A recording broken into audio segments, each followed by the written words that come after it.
So, you're here because you're worried about your dog. You're seeing flakes, you're seeing itching, and you're wondering what on earth is going on. It's a really common concern, and you're in the right place to get some answers. Does this sound familiar? You're having a nice cuddle on the couch, and when you get up, you notice your shirt is covered in this little snowstorm of white flakes. Or maybe it's that sound from the other room, that constant thump, thump, thump of a leg scratching an itch that just won't go away. And right away, your mind starts to race, doesn't it? You think, okay, is this just simple dry skin, maybe from the weather, or is it a sign that something more serious is happening? That uncertainty is honestly the worst part. Well, let's clear up that uncertainty.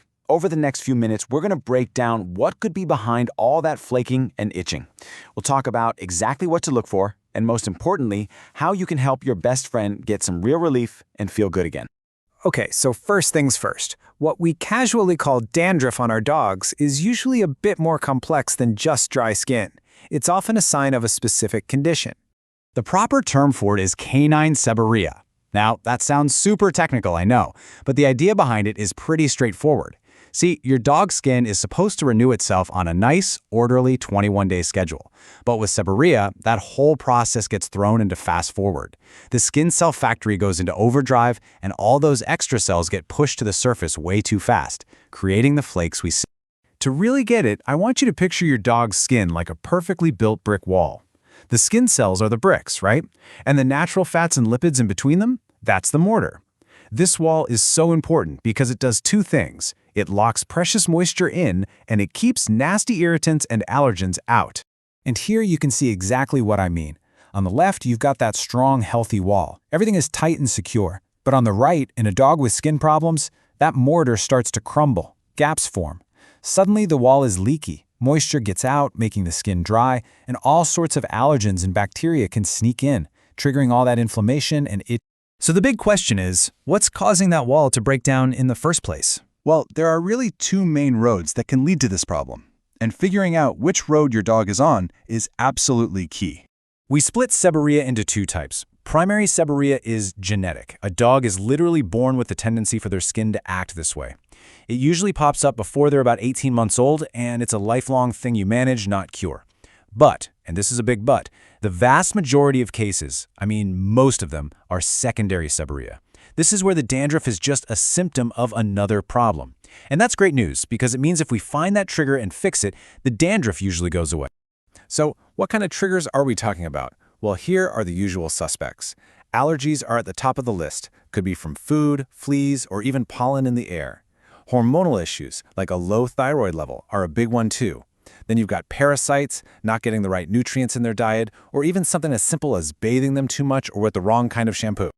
All right, now that you know the possible why, let's get into the what.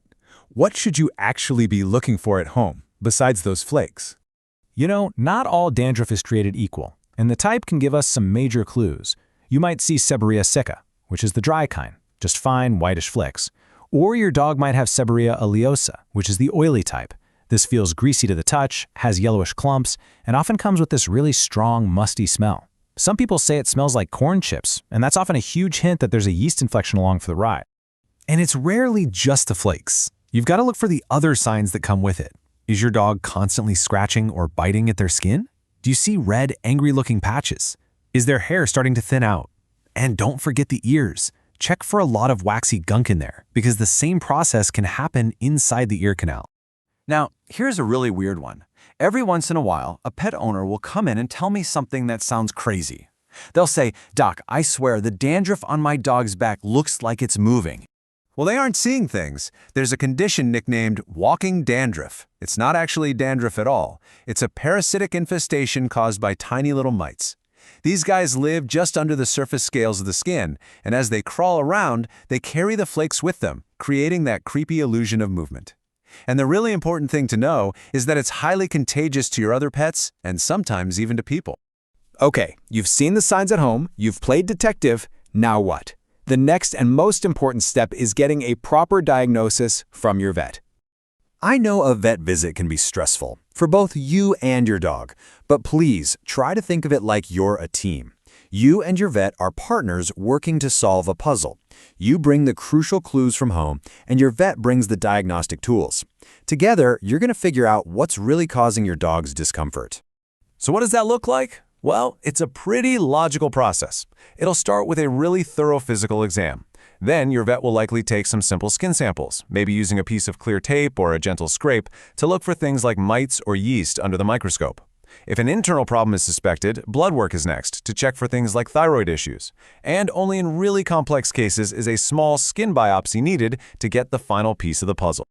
Once you have that diagnosis, once you've solved the puzzle, you can finally start down the path to relief for your dog. Now, I'm going to give you one of the most important treatment tips right here, and it's something people miss all the time. If your vet gives you a medicated shampoo, you can't just lather it up and rinse it right off. It needs contact time. You have to let that shampoo sit on the skin for a full 10 to 15 minutes. That's what allows the medicine to actually get in there and do its job. Your dog's treatment plan is probably going to have a few different parts. It'll almost certainly include topical therapy, like those medicated baths. It will also probably include some nutritional support, like adding omega-3 fatty acids to help rebuild that skin barrier, that brick and mortar wall, from the inside. And of course, the most important part, it will target whatever that underlying cause was, whether it's allergy meds, a special diet, or just really good flea prevention. And please remember, even if it turns out your dog has that primary genetic form that's lifelong, it is not a life sentence of misery, not at all.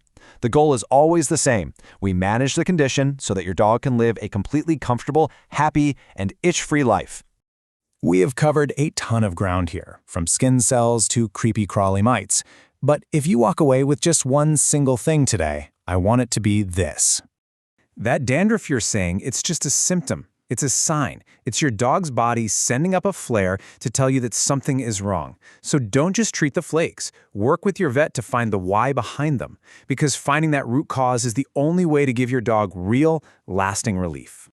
Remember, this information is for educational purposes and is not a substitute for professional veterinary advice. If you have any concerns about your pet's health, please consult with your certified veterinarian. They are your best resource for ensuring your companion lives a long, happy, and healthy life.